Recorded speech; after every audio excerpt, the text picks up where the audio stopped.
This is Matt for Into Boxing. Delighted to be joined by Eddie Hearn. Eddie, first time we caught up since Vegas. Said to you before off camera, it looked a bit trimmer. You got some news about your weight and someone else's? Yeah, just Frank Smith. I am officially weighing less than Frank Smith now, which I think is important for people to know, because when they look at the sparring footage, they thought it was a mismatch, but I was a bit heavier then. But just want to put it out there. I now weigh less than Frank Smith. So, and he actually says to me, "So, I mean, I wouldn't lose any more weight though. You don't want to go too far."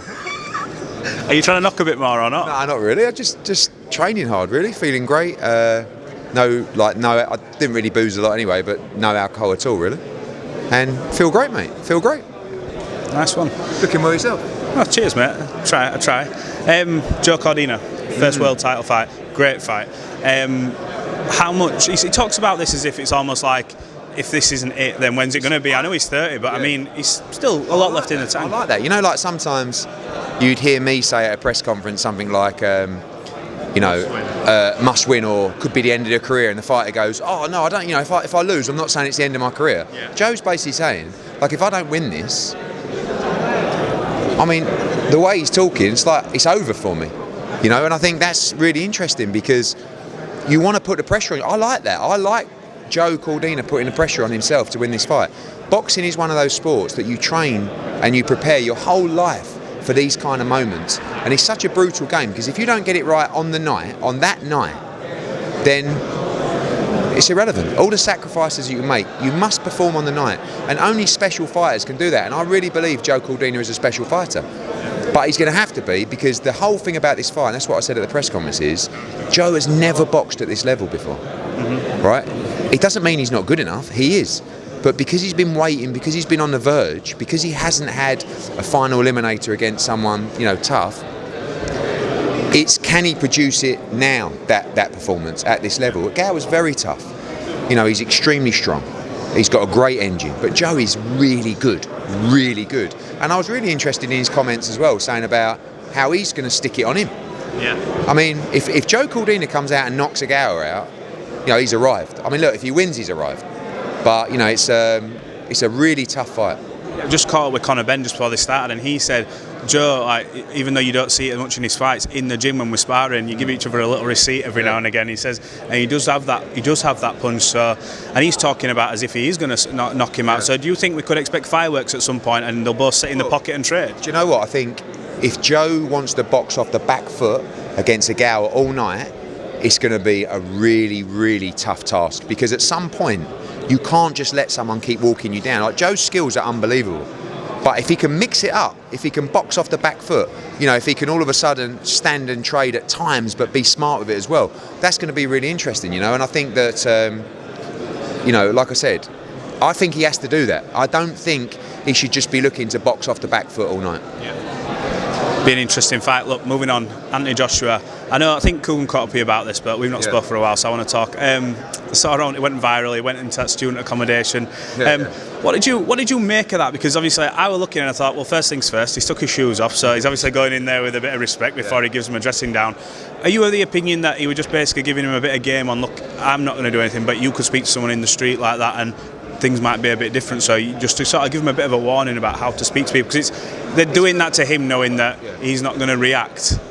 It's very hard, because you have to put up with people slagging you off and taking digs at you across social media, and you can't really do anything about it. Like, you don't know who they are, you don't know where they come from, you don't know where they're tweeting from, and I just feel that when someone pushes your buttons and starts getting personal, and I know some of the things that were said, and it wasn't like just the Fury stuff, like it was, it wouldn't stop. So in the end, at some point, as a man or as an individual, you say, right, enough's enough. Yeah. And you go up there. I mean, I'm very surprised he took his shoes off. I thought it was incredibly respectful. But the truth is about AJ, he's one of the most respectful people out there. And the fact that he's done that actually shows what he's all about. But at the end of the day, when people say certain things, he wanted to go and let them know. I mean, he wasn't anywhere near him. He wasn't physical.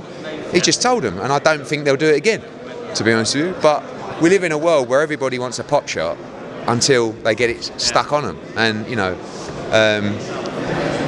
people say, oh, that was very out of character for AJ. Not really. At some point, how much abuse are you going to take face to face for someone shouting stuff at you? And, like I said, I wouldn't say they were kids, but the younger generation need to have more respect today. I bet if they were doing it, they wouldn't have taken their shoes off. I bet they wouldn't. Moving on, you've talked very openly about if Gervonta Davis is a free signing, if his contract is up, which we believe it is because of what he's come out and said himself, that you'll be very aggressive and look to try and make an offer for him to come and join you and fight on the zone. Has there been any contact made or anything like that? Have you reached out? You talked about sliding his DMs. Have you done it? I actually had a legal letter from Mr. Ellerbe and Mayweather Promotions the other day, like a cease and desist to say that he's still under contract with them. So obviously, look, we're not looking to interfere in any contract, but he's made it quite public that was his last fight with Mayweather Promotions. As I've said all along, if it is, we would be very interested to make him a huge offer. Obviously, if he's under contract, we won't be making him an offer at all. So we'll see how it plays out over the next couple of weeks. If he is out of contract and you're looking to bring him in, is the cool for you guys in DAZN looking at, obviously Ryan Garcia's going in against Fortuna, but that fight in terms of boxing as a whole is mega in terms of numbers? We, at the end of the day, our broadcaster would pay an absolute fortune, quite frankly, and they might not like me saying it, but it's the truth, for Gervonta Davis against Ryan Garcia. Ryan Garcia is contracted with Golden Boy and DAZN. And if Gervonta was a free agent, obviously it's very easy for him to make that fight and make it himself. But again, not looking to interfere with any contractual responsibilities. Just we get asked the question: if he was a free agent, would you be interested? Absolutely, yes. You mentioned Leonard Ellerbe there, and I think everyone's sort of almost done that to death. But there was a video that surfaced a couple of days ago where I never knew the root of the beef. I just thought it's because you came into America saying you're going to take over America, doing what you do. But he says, you know what the reason is for the dislike. It was something personal, and he had to give you a call to check you on that. What happened? Well, firstly, I don't know what he's talking about. Secondly, he never called me. Someone passed me a phone once where he was on the phone, and he half tried to give it the big one, and I told him to do one, basically. Started half threatening me, telling me that he knew people I was in New York. He said, I know people in New York. I said, I don't give a fuck.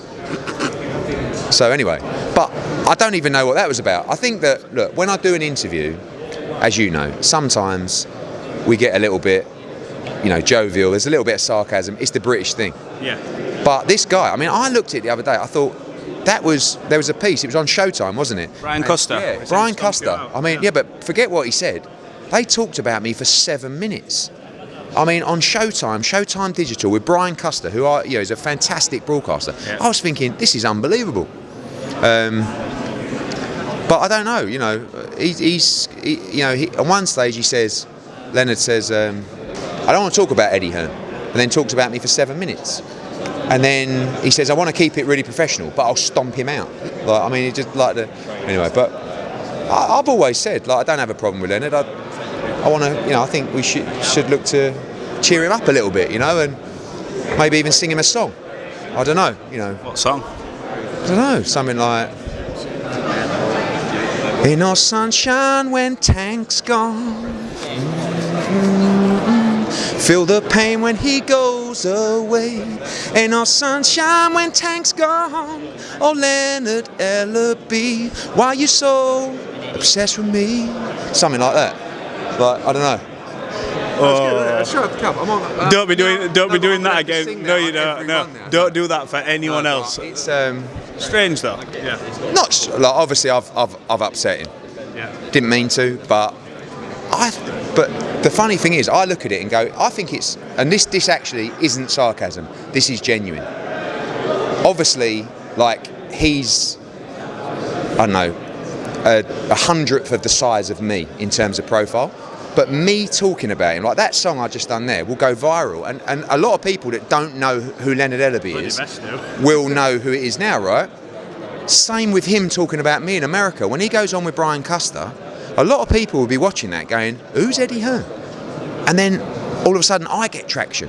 So when he says, he doesn't care, he wants to be bigger than the fighters. No, I don't. But I want my profile to be as big as possible so that during this takeover in America, we can continue to grow. So I think we're good for each other.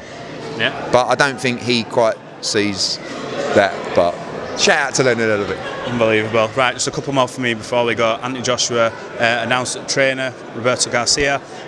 How big of an impact do you think that'll have on him for this camp going into a rematch with Alexander Usyk? Look, Robert Garcia is a great trainer. You know, we went away at the end of last year, met a lot of fighters, a lot of trainers. I'm laughing because you're laughing still at that song. I can't believe what you know, Angel is a great trainer as well. Robert Garcia, just that bit of experience, and Robert Garcia has a great boxing brain. He knows how to win that fight, and I truly believe AJ is going to win this fight, and we expect an announcement next week on that fight. I know I've said it, but you know, it's been a long job getting this over the line, which we're approaching now, and we look forward to a great fight and a great team in place to win that, what is a very important fight. Absolutely. Last one from me, Devin Haney, this weekend, undisputed. I know you'd love to have been involved in that, but he's gone over there, obviously, no dad, who's his head trainer. There's a bit of a funny head-to-head this week where he tells George, stop acting. How impressed are you with how Devin sort of carried himself over there and gone over there and said, look, we're coming? Devin has a great mentality. He's a great fighter. George is great. Like, George is a promoter's dream. And he's very likeable. He's full of spunk, you know? But Devin is, you're not really going to rattle Devin. You know, the biggest disadvantage to Devin is being the away fighter, if you like. You know, being that you've got 40,000 Australian fans or whatever it is. Like, it's a tough task. And if you don't knock him out, there's going to be a lot of close rounds in this fight. But I believe Devin will win the fight.